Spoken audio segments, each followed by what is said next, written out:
Buenas tardes. Bueno, en primer lugar, muchas gracias a todos los que están presentes, porque, profesor Arriazu, ¡qué honor! Listo, yo ya gané. Gracias, profesor.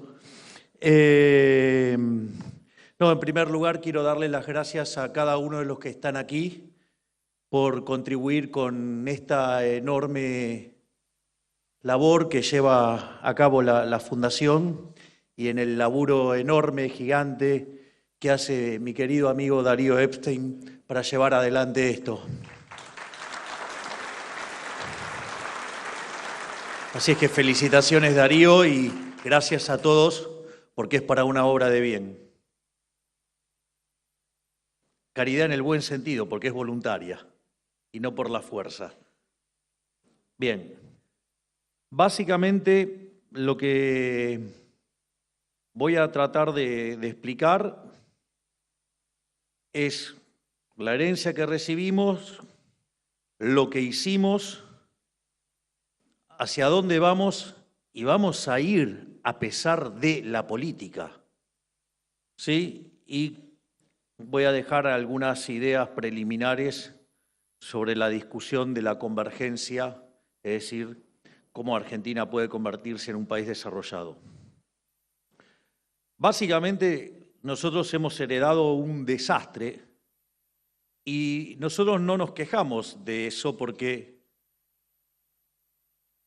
digamos, que un liberal libertario llegue a ser el primer presidente de la historia de la humanidad, digamos, no podía ser en condiciones normales. Así es que, con lo cual teníamos claro que si llegábamos iba a ser en una situación muy complicada. Al mismo tiempo, también teníamos claro, y eso lo habíamos sostenido sobre la campaña, que si estallaba la crisis eso era más fácil resolver, porque el ajuste, digamos, se lo iba a imponer la propia realidad a la política, y que el caso complicado era si no estallaba, pero que también estábamos preparados para resolver el caso en el que si no estallaba, y efectivamente fue lo que nos tocó hacer, y afortunadamente empezamos a trabajar en resolver los problemas de la Argentina desde el primer día. Y eso, digamos, ha evitado el desastre. Concretamente, nosotros hemos recibido de herencia, digo, para ponerlo en fácil, 17 puntos de déficit gemelos en términos del PBI, más o menos para tener un orden de magnitudes. 4 es una luz amarilla, 8 es rojo camino a la piña, imagínense 17. De esos 17, digamos, 15 eran explicados por el déficit fiscal. Y el déficit fiscal, digamos, venían 5 del Tesoro y 10 del Banco Central. Pero además, como si eso fuera poco, dentro de lo que era el déficit cuasi fiscal, esos 10 puntos del PBI, teníamos la relación pasivos remunerados en términos de base monetaria más alto de la historia. Estábamos aún por encima de niveles a los que se habían percibido en el año 89 previo a la hiperinflación de Alfonsín. Pero con un agravante adicional, y es que en un gesto de responsabilidad, cariño y patriotismo del gobierno anterior, los había pasado todos a un día. Con lo cual, y la verdadera apuesta de nuestros predecesores era que nosotros entráramos, abriéramos todo alegremente desde el momento cero y, digamos, es verdad, digamos, entendieron que somos libertarios. Ahora, lo que ellos creían era que comíamos vidrio. No, vidrio no comemos. Entonces, en ese sentido, la apuesta que ellos tenían era que eso gatillara una gran corrida, que se cuadruplicara la cantidad de dinero en muy pocos días, que eso detonara una hiperinflación y en el medio de toda esa megacrisis ellos volver al poder propiamente en enero, en un contexto donde además se iban a ocupar de generar saqueos, ataques a supermercados y todo eso, digo, historias que ya conocemos. Y esto en un contexto donde además nosotros partíamos de un desequilibrio monetario peor que el que teníamos en la previa del Rodrigazo y con indicadores sociales peores que los que teníamos en el 2001.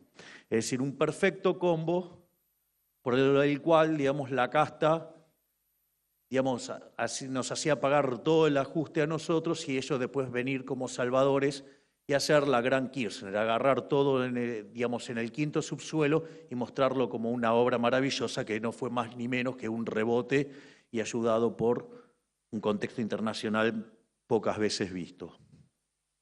Pero no era ese el único problema que teníamos, también teníamos otros problemas como la deuda de la CIRA, digamos que eran 50.000 millones de dólares, teníamos el problema de los dividendos atrapados, con lo cual además teníamos un problema.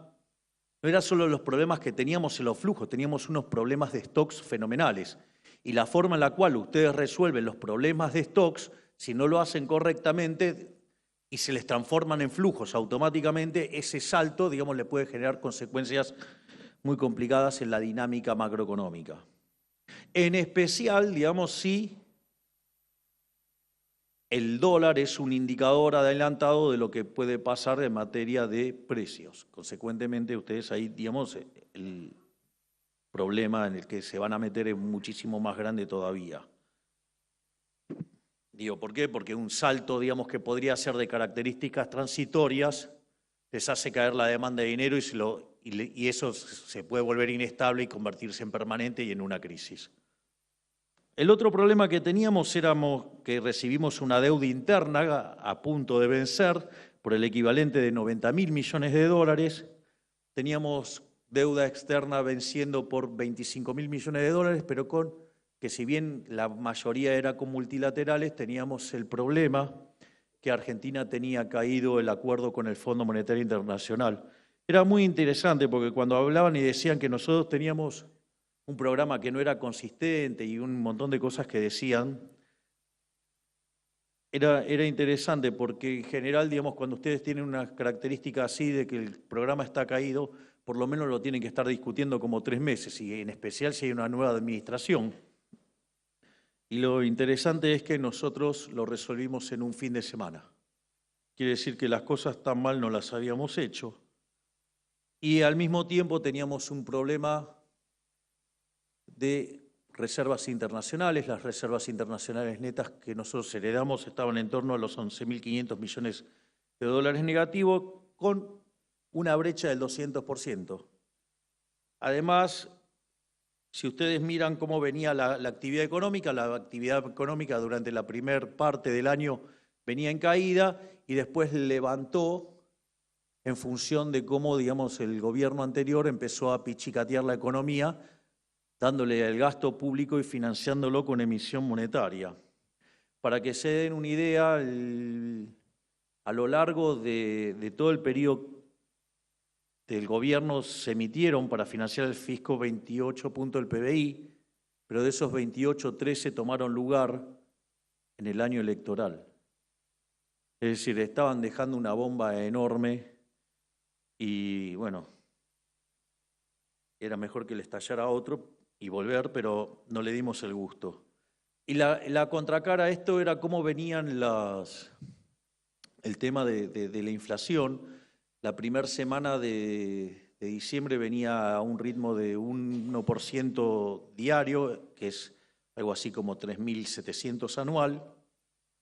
En la segunda semana se acelera y pasa a niveles del 7.500% anual. Nosotros habíamos hecho los cómputos en términos de los excedentes monetarios y demás, y calculábamos que si no tomábamos medidas urgentes, la inflación, digamos, podía llegar a niveles del 15.000% anual. Esto que parecía una exageración, es interesante ver que cuando ustedes miran el mes de diciembre, la inflación mayorista, que suele ir antes, digamos, que la inflación minorista, fue del 54% mensual. 54% mensual significa 17.000% anual. Es decir, y en realidad eso hubiera podido pasar si nosotros hubiéramos empezado a convalidar monetariamente. cosa que obviamente no hicimos, y que la inflación mayorista, digamos, del mes de abril fue del 3,4%, eso anualizado les da casi 50%. Sí, entiendo que 50% es un espanto, pero veníamos de 17.000. Digo, para tener un orden de magnitudes de lo que se hizo. Entonces, a partir de eso, nosotros diseñamos un plan de estabilización, un programa de estabilización, y básicamente, digo, cuando ustedes, hay distintas formas de... a veces a mí me cuesta comprender si las cosas se las hacen mal, de modo malintencionado, o las hacen mal de brutos. Es decir, cuando usted diseña el programa económico, lo que fuera, digo, usted no lo puede, digamos, o sea, no puede tratar de exigir que el que lo va a hacer sea y piense como usted. Tiene que ponerse en los zapatos del que lo está haciendo. Entonces, a mí me parecería ridículo, digamos, si estamos dentro de un programa de un liberal libertario, empezar a pensar en términos de qué voy a hacer sectorialmente, qué voy a hacer con esto, de cómo voy a controlar los precios, de cómo voy a manejar la dinámica de los precios relativos. Soy liberal libertario, yo creo en la libertad. Entonces, a veces es como que piden cosas que no están adentro del ADN de lo que uno va a hacer, porque, digamos, y no quiere decir que es la única forma de hacer las cosas. Es decir, en nuestra concepción, digamos, un programa económico, digamos, tiene 3 elementos centrales. ¿Qué es lo que puedo aportar yo desde la macro? Digo, que es el ajuste fiscal, sí, o sea, una política fiscal, una política monetaria que básicamente consta en sanear el balance del Banco Central, y una política cambiaria de sincerar, digamos, el desastre que teníamos en el sector externo. Después, eso de estar mirando, toqueteando, manejando los precios relativos y que hay que hacer un acuerdo, precio, salario, no está en mi concepción. Eso de andar eligiendo ganadores no está en mi concepción. Y no se les ocurra pedírmelo porque no lo van a tener. Soy liberal libertario.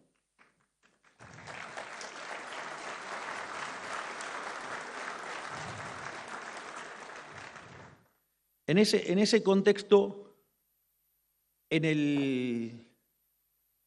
había que atacar el déficit fiscal, y lo primero que hicimos fue atacar claramente el déficit fiscal, y lo atacamos desde 2 lados. Obviamente, con un ajuste fiscal en el Tesoro y atacando la hoja de balance del Banco Central. Obviamente, digamos, de hecho nosotros lo habíamos dicho en la propia campaña, hablábamos de motosierra, y vaya que hubo motosierra. Ahora sucede que algunos que decían que no se podía ajustar más que un punto del PBI, entonces, claro, cuando arrancó la fase del ajuste y terminaron, digamos, siendo el equivalente a 7, entonces empezaron a cuestionar la calidad del ajuste. Primer punto, de 123 años tuvimos 113 déficits, o sea que tan fácil hacer el ajuste no era fácil. ¿Sí? Primer punto. Segundo punto, ¿han visto lo que son los degenerados fiscales en acción anoche? Así que miren, lo que es esta pelea. Pero a diferencia de otros que con ajustes de medio punto del PBI terminaron volando por los aires, nosotros hicimos el ajuste de 7 y estamos acá parados y vamos a seguir dando la pelea. Y cada vez que los degenerados fiscales...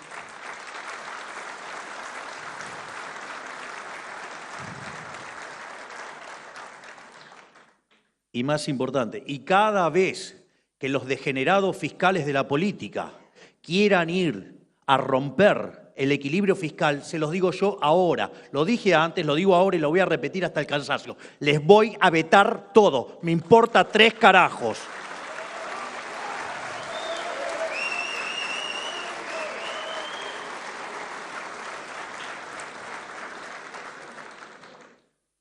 Entonces, cuando nosotros avanzábamos con este ajuste, digo, los pifiadores seriales empezaban a cuestionar la calidad del ajuste y entonces decían, mucha licuadora y tijerita. Bueno, licuadora y tijerita. El 90% del ajuste es motosierra y solamente el 10% del ajuste, solo si se mira en el Tesoro, corresponde a la licuadora. Dentro de las cosas que hicimos, que también eran imposibles, hasta que las hicimos nosotros, era, una de las cosas que hicimos, dijimos, no sé si se acuerdan, digo, es mi frase más conocida internacionalmente, me gustaría que se recuerden otra, pero se recuerda esta, que es una que dice afuera. Y hoy están haciendo campaña en todo el mundo con el afuera. Bueno, el afuera significó llevar la cantidad de ministerios a la mitad. Y eso se redujo toda la estructura del Estado a la mitad. Y eso no fue gratis, porque obviamente que echamos gente, digamos, en materia de contrato vamos a terminar echando 75.000 personas, ya llevamos 25.000. Digamos, entonces, no solo que se redujeron a la mitad la cantidad de ministerios, eliminamos las transferencias discrecionales a las provincias, eliminamos de cuajo la obra pública, digamos, eliminamos contratos. No solamente eso, sino que para darle, una de las cosas que nosotros sabíamos era que el programa iba a generar tensión social y que iba a generar, digamos, también una caída de la actividad. Cuando ustedes hacen un ajuste, el ajuste, digamos, lo que hace es aumentar el ahorro. Entonces, si ese aumento del ahorro no tiene contrapartida de la inversión, a ustedes les va a caer la actividad, del empleo, los salarios reales. Entonces, mientras que nosotros hacíamos el ajuste y que habíamos anunciado que iba a haber una contracción de actividad, y qué es lo que pasó durante el primer trimestre del año, ¿qué es lo que decidimos? Decidimos hacer una fuerte política de contención social.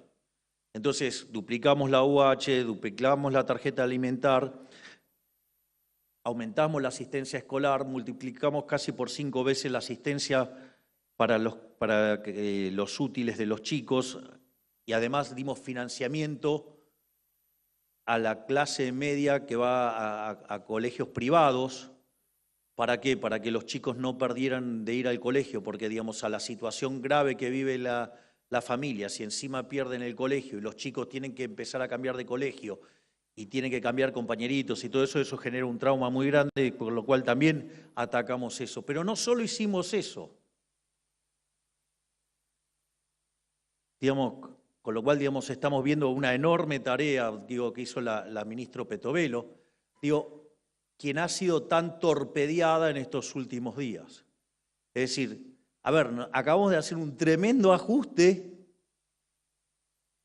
y solamente tenemos reclamo del plano social a los gerentes de la pobreza.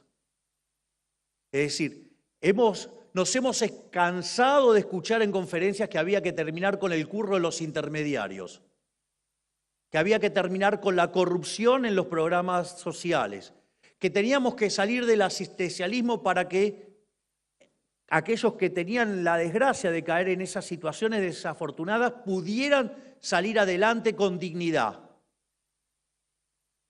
Lo estamos haciendo. Ahora, ¿qué creían? ¿Que era gratis? Es decir, obvio que todos los chorros que perdían los curros se iban a enojar. Obvio que es lo que están viendo. Y la están operando a ella y por ende al gobierno de todos lados.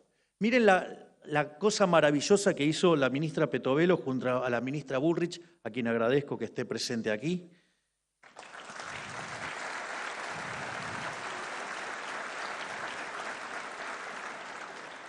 Y en ese momento el ministro de Infraestructura, Guillermo Ferraro. Una de las cosas que descubre Petovelo y que se da cuenta es que si bien las personas que recibían los planes tienen tarjetas, entonces uno cree que el problema ahí se había terminado. Entonces, total, recibían tarjetas. Claro, pero tenían que ir y verificar que estaban trabajando. ¿Y eso quién les lo hacían? Los gerentes de la pobreza. Y ahí era donde pagaban el derecho de pernada. Es decir, ahí era donde perdían la mitad del plan. Y con eso, digamos, además, era con que lo que lo extorsionaban a la gente para que vayan a las marchas. Es decir, nosotros le poníamos plata para que la gente pudiera tener contención social, la agarraban los gerentes de la pobreza y esclavizaban a la gente y la usaban para marchar en contra de los que laburan. Digamos, dantesco. Entonces, ahí, en ese momento, ¿qué es lo que descubre la ministra Petovelo? Con lo cual, en ese momento la criticaron muchísimo. Dice, dado que nosotros sabíamos que el primer trimestre iba a ser muy duro, durante el primer trimestre nosotros lo que decimos es, tienen que dejar de dar la constancia de trabajo. Claro, ¿por qué eso es importante? Porque con la misma plata le llegaba a la gente el doble de dinero. ¿Y quiénes creen que perdían con eso? Los gerentes de la pobreza. El primero en quejarse, ¿quién fue? Beliboni. Entonces Beliboni lo primero que hizo fue organizar una marcha. Y en esa marcha él decía que iban a ir 50.000, porque en realidad creía que iban a ir 100.000. Y ahí también tuvimos que superar una prueba enorme que era, digamos, que no nos ganaran la calle. Y, digamos, la ministra Bullrich preparó el protocolo de seguridad. Desde el Ministerio de Capital Humano era el que, digamos, corta, no cobra. Además, se dio un teléfono para que las personas no fueran extorsionadas, se puso una línea de denuncia. Llegó el jefe. Hola, jefe.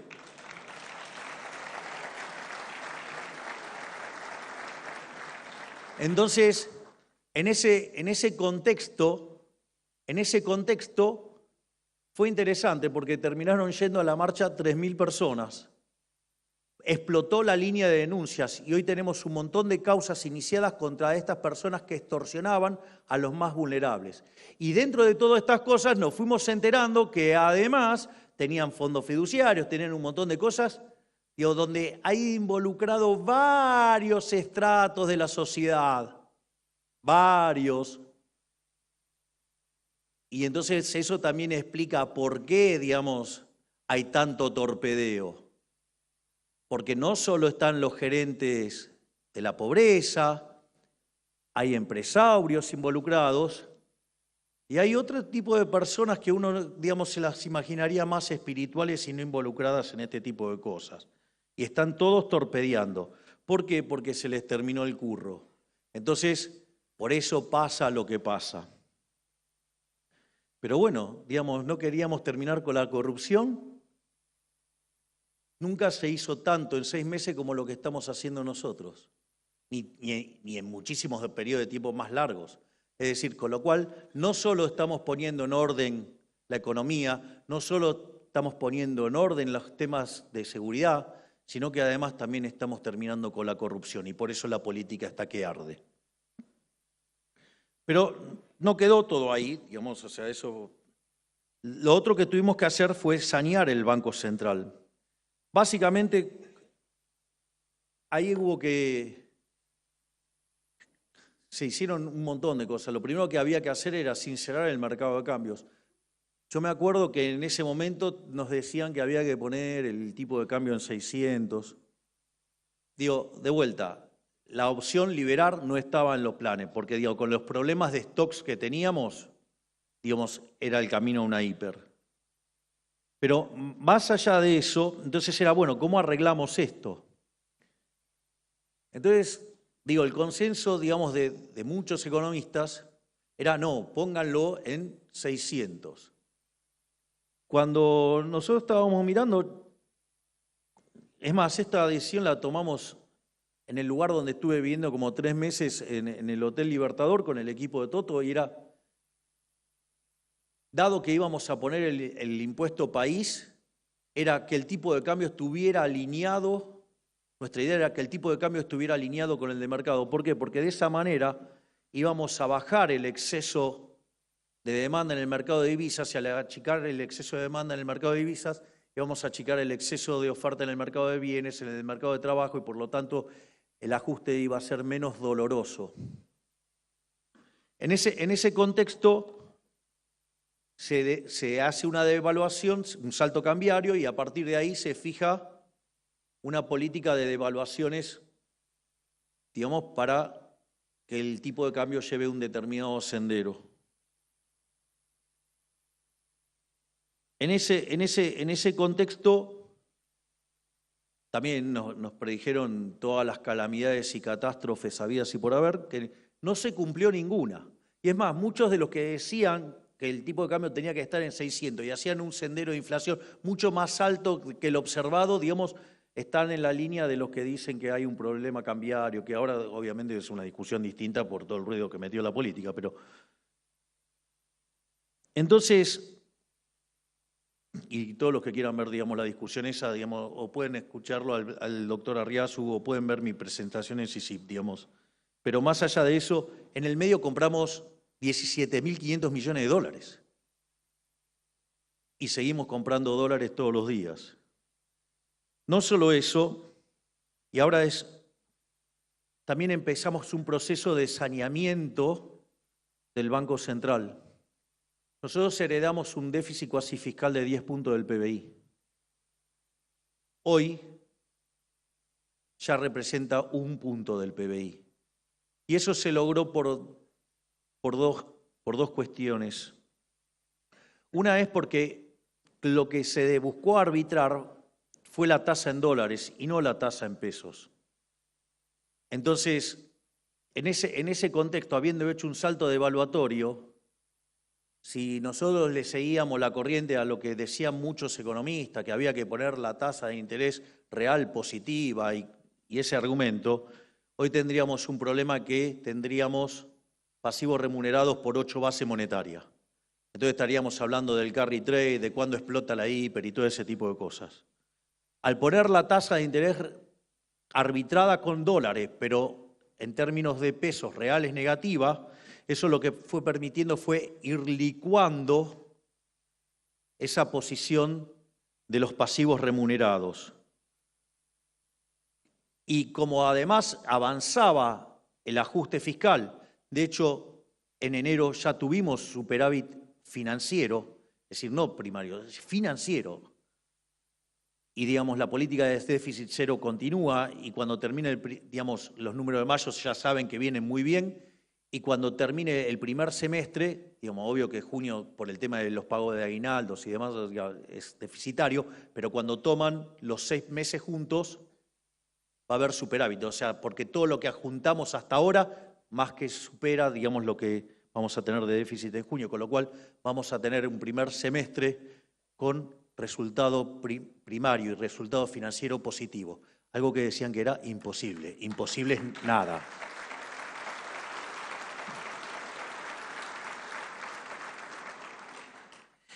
Y mientras que íbamos consolidando la posición fiscal,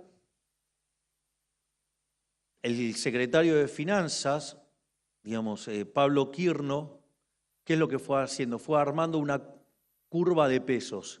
Y mientras que construía la curva de pesos, empezó a quitar deuda que estaba, digamos, en el Banco Central y la empezó a pasar al Tesoro.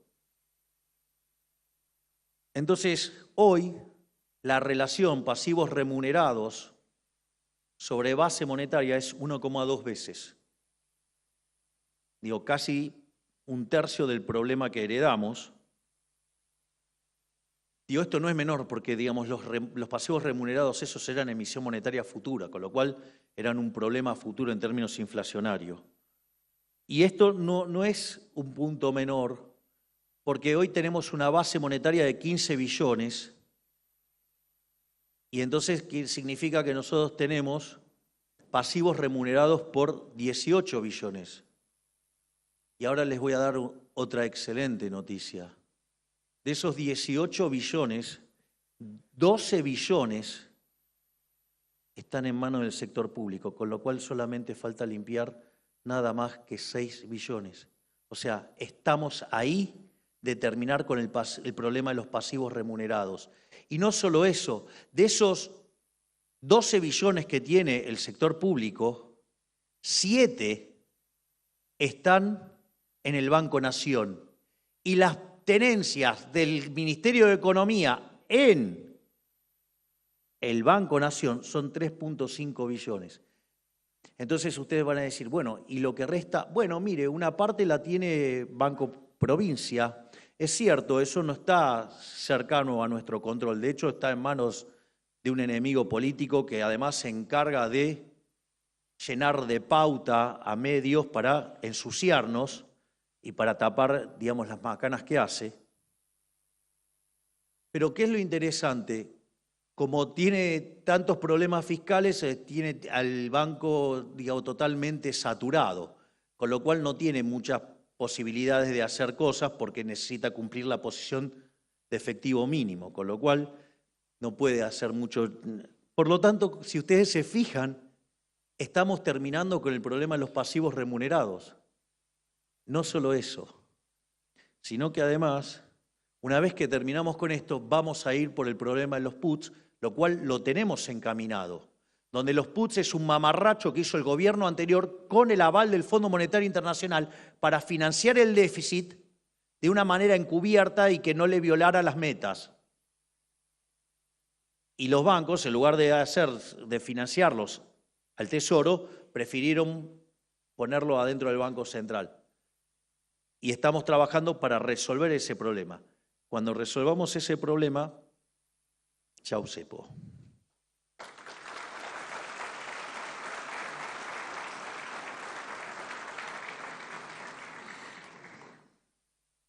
Por lo tanto, es cierto que la política mete la cola, que la política ensucia, que la política, claramente, gran parte de los políticos no quieren arreglar esto. Cuando ustedes miran lo que es bases más el DNU, hay básicamente una cuestión de devolverle libertad a los ciudadanos,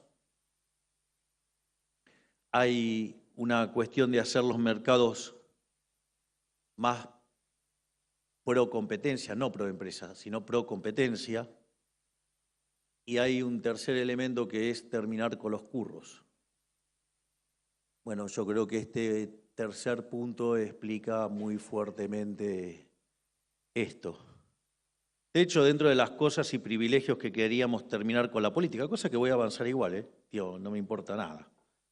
Ayer, digamos, los degenerados fiscales, una de las cosas que hicieron, digamos, haciendo alarde de ser casta y que les gusta ser casta y que se creen más que el resto de la gente, mientras que para aprobar una ley que favorece a todos los argentinos, salvo a los chorros, la tienen ahí detenida y estacionada durante 6 meses, sí son muy rápidos para subirse los sueldos, subirse 80% el sueldo, digamos, bien a espalda de la gente, mientras que les cuento que en el Ejecutivo, digamos, los sueldos son los mismos de que cuando asumimos.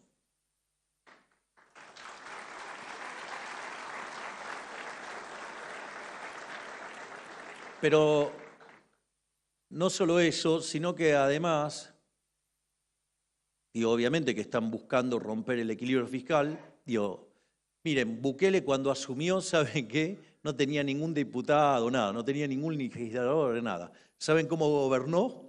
A puro veto. Todas las cosas que hacían los degenerados fiscales, se las vetaba todas. ¿Qué es lo que voy a hacer yo? Les voy a vetar todo.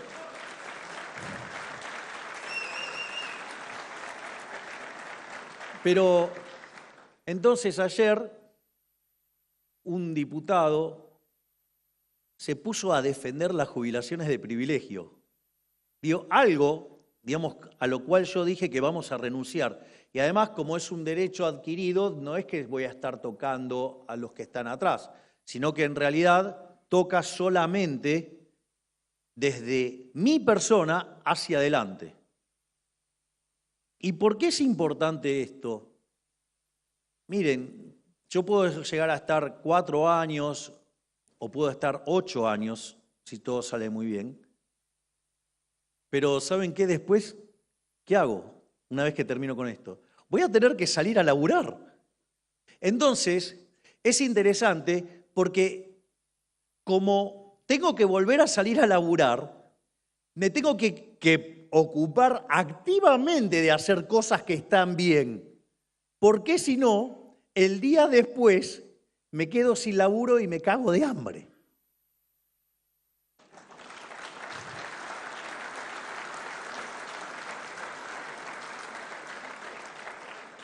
Porque imagínense, ¿qué conferencias voy a vender el día después si fue un desastre como presidente? Por lo tanto, eliminar la jubilación de privilegio es un incentivo muy importante para hacer las cosas bien. Entonces, no es un tema menor, pero claro, después de 100 años de decadencia, se creen que hacer la cosa mal es normal y entonces no, que hagan cualquier cosa, total, tienen un seguro. ¿Qué seguro? Se le terminó el seguro a la casta. Si hacen mal, después de hacer las cosas desastrosamente mal, que se caguen de hambre por ser una mierda.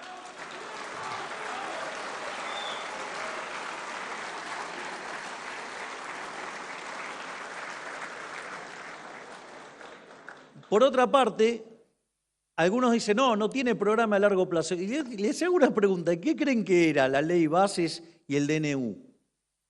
Miren, la reforma estructural más grande de la historia argentina la hizo Menem.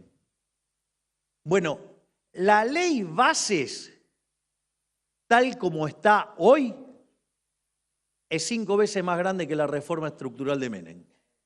Si eso no es un plan de largo plazo, ¿de qué me están hablando? Y además está el DNU. Cuando ustedes toman el DNU y la ley Bases, son 1000 reformas estructurales. ¿Cuántas van a quedar? ¿800? Ok, pasemos 800. ¿Saben qué? Después de esto voy por las 200 que quedaron pendientes de esto y además tengo 3000 más.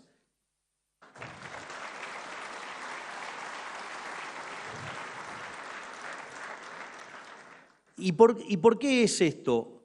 Miren, cuando ustedes miran los índices de libertad económica, aquellos países que son más libres crecen más que el doble de los reprimidos.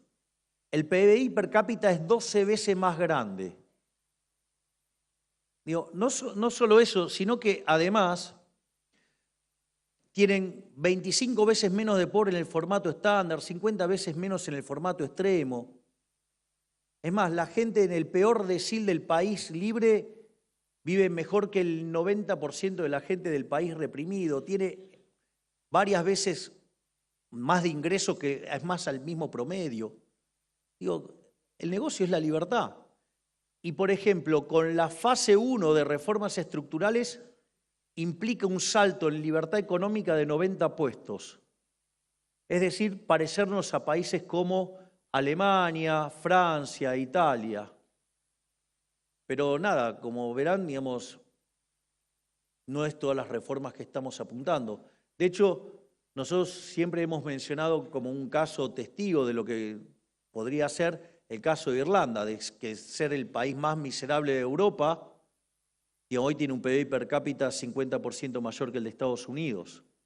O países como Suiza, o países como Luxemburgo, o el que ustedes quieran, de los más libres. Y la realidad es que como tenemos 3000 reformas estructurales más pendientes, una vez que pase todo esto, no es que nos vamos a convertir tan libres como esos países, sino que vamos a ser el país más libre del planeta. Por lo tanto, nuestro objetivo es convertirnos en el país más próspero del planeta Tierra.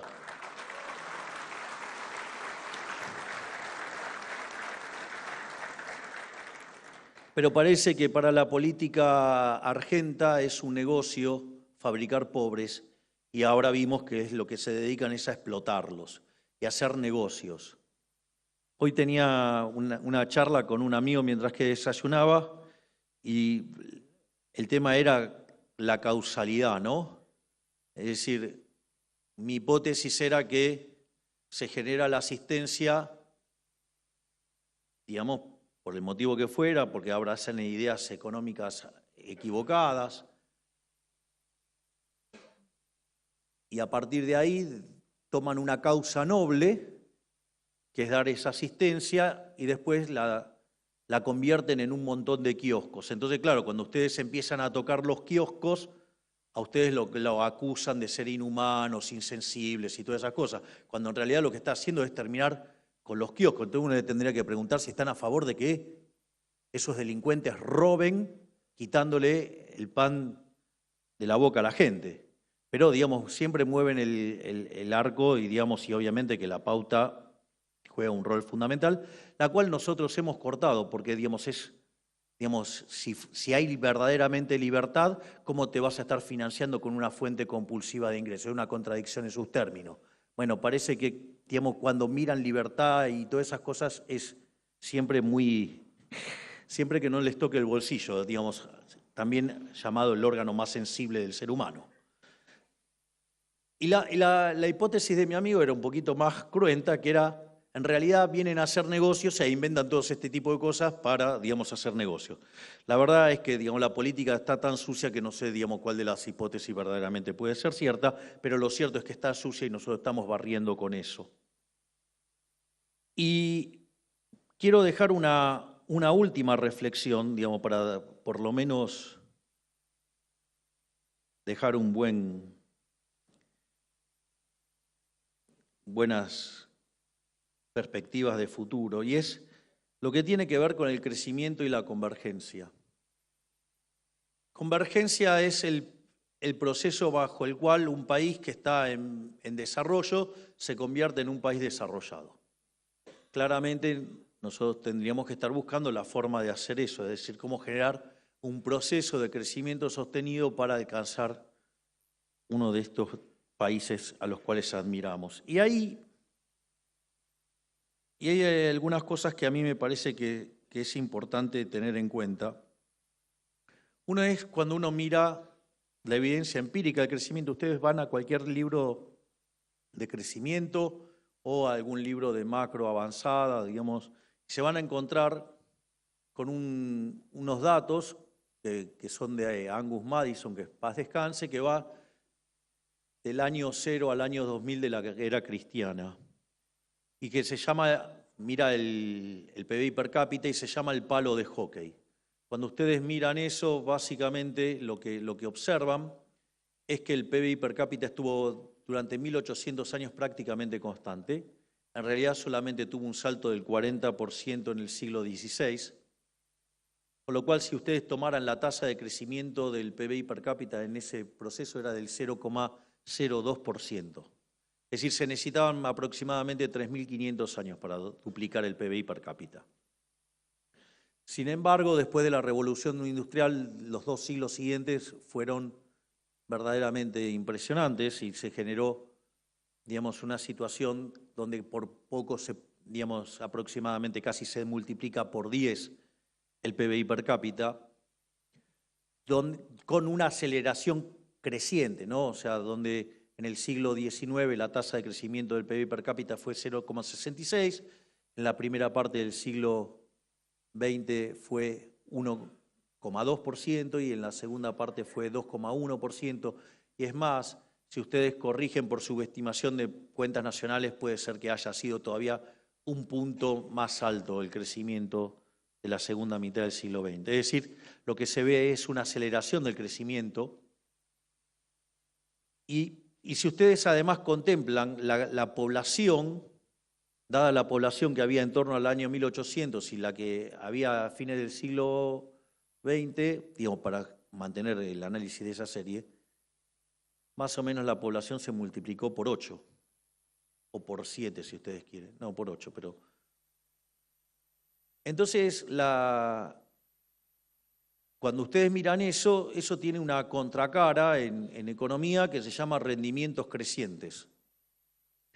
Y ahí hay todo un tema, porque los rendimientos crecientes, la contracara de eso es, si lo quieren técnicamente se llaman no convexidades, si lo quieren en lenguaje más amigable se llama estructuras concentradas, el caso más polar es el de los monopolios.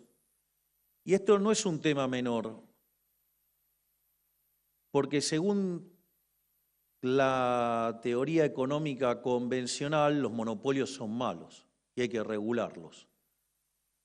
Y eso, digamos, es bastante conflictivo porque ¿cómo puede ser que para la micro eso sea malo y en el medio la población extrema de 90%, de 95% de la población vivía menos con $1 diario y ese número, cuando en la serie que estamos mirando, había bajado a menos del 15%? Entonces, ¿cómo puede ser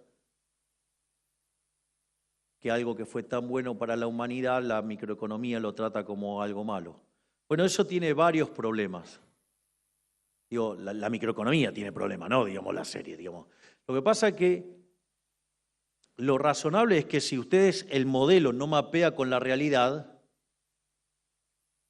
rompan el modelo y hagan otro. Los economistas, no sé, se nos metió algo raro en la cabeza, como no tengo olfato, no sé. Pero, digamos, tenemos esa locura de que cuando la realidad no mapea con el modelo lo llamamos fallo de mercado. Digo, para aquellos que toman decisiones en serio, saben que eso es un problema grave. Entonces, y en realidad ese análisis está mal. Digo, básicamente porque el único monopolio que es malo es el monopolio que está determinado por la fuerza del Estado. De hecho, la definición original de monopolio es de Lord Coke, que es la que tomó Adam Smith y que señala que un monopolio, digamos, es básicamente una situación en la cual el monarca, el señor feudal, el príncipe, el que a ustedes se les ocurra, fijaba qué se podía comprar o no de un determinado producto. Entonces a alguien le estaba dando un monopolio, obviamente que eso era en contra de la gente y era a favor del empresario y del monarca. Pero si no hay un evento violento no es un problema. De hecho, supongamos que yo tengo una situación donde tengo 10 empresas vendiendo celulares y aparece una y me genera un celular de menor precio y de mejor calidad. Obviamente que las 9 restantes van a quebrar. ¿Y qué me importa? Si yo ahora tengo un producto de mejor calidad, un mejor precio. No solo eso, es más, muchos se preocupan por eso.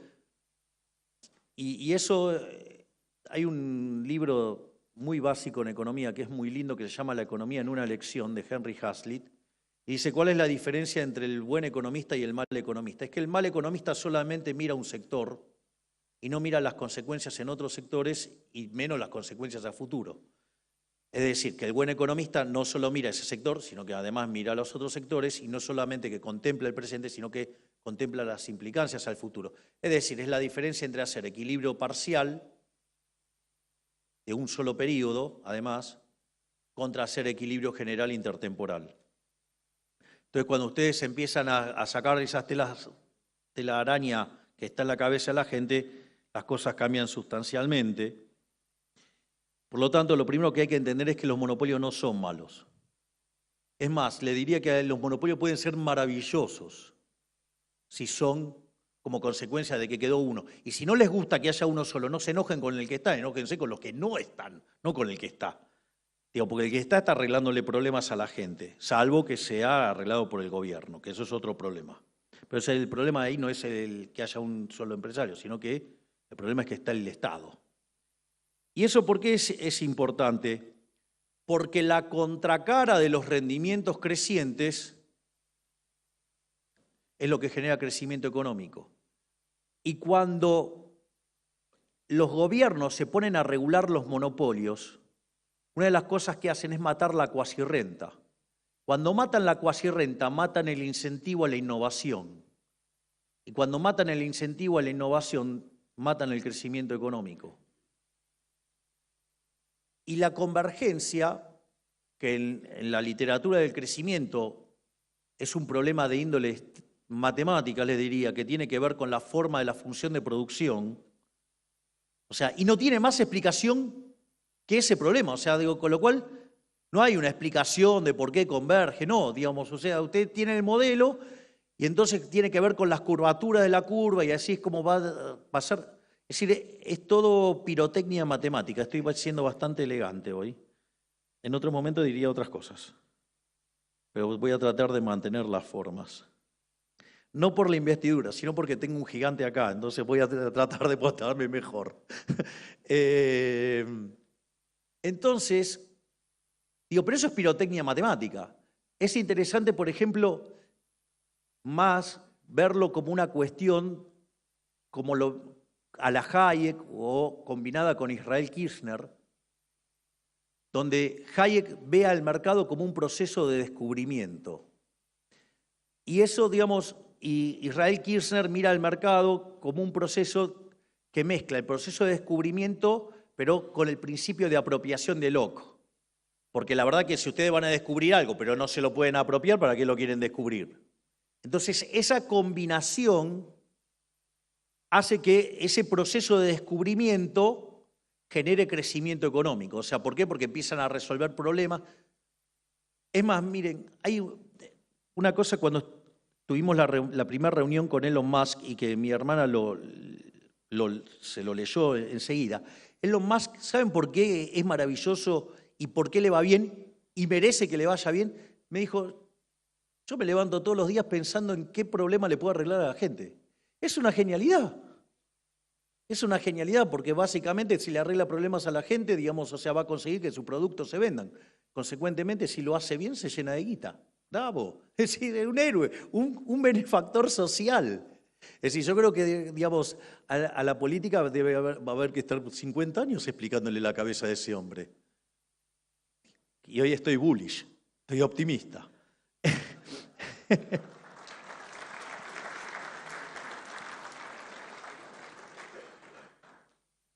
O, digamos, les resultaría más fácil entenderlo si se les aportara un billete, pero como nosotros no estamos dispuestos a jugar en esa liga, no ocurre.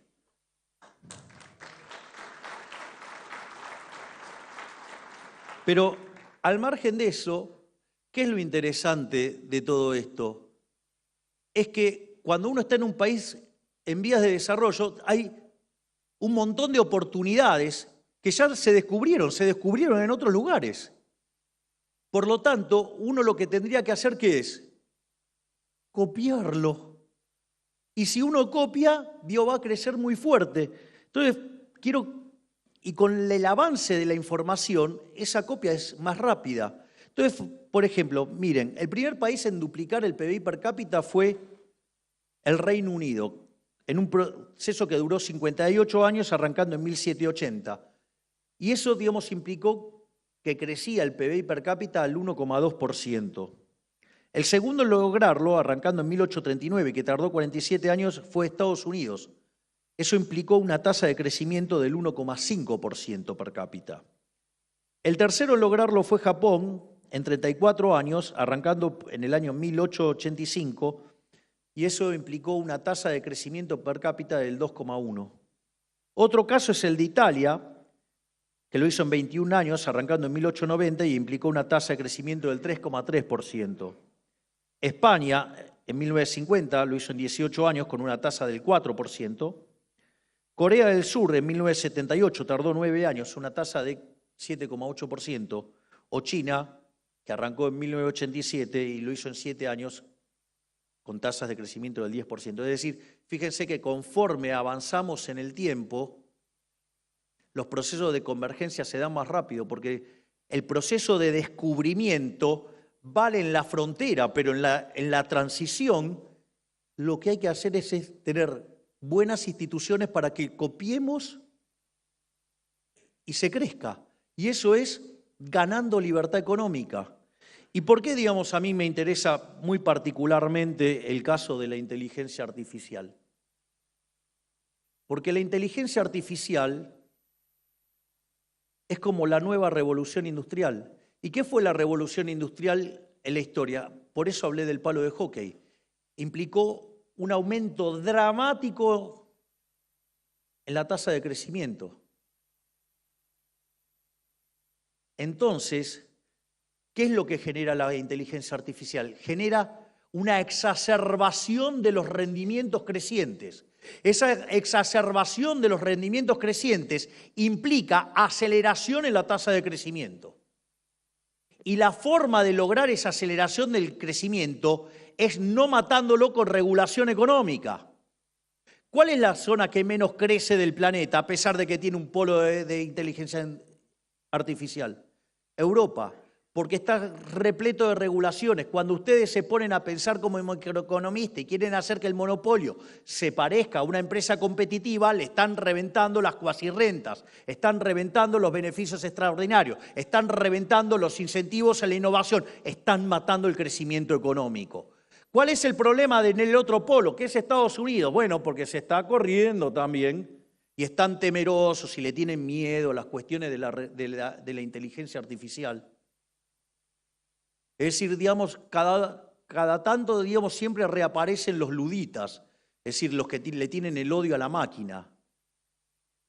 Y en realidad, el otro polo, ¿cuál es? China, pero no sabemos qué hace.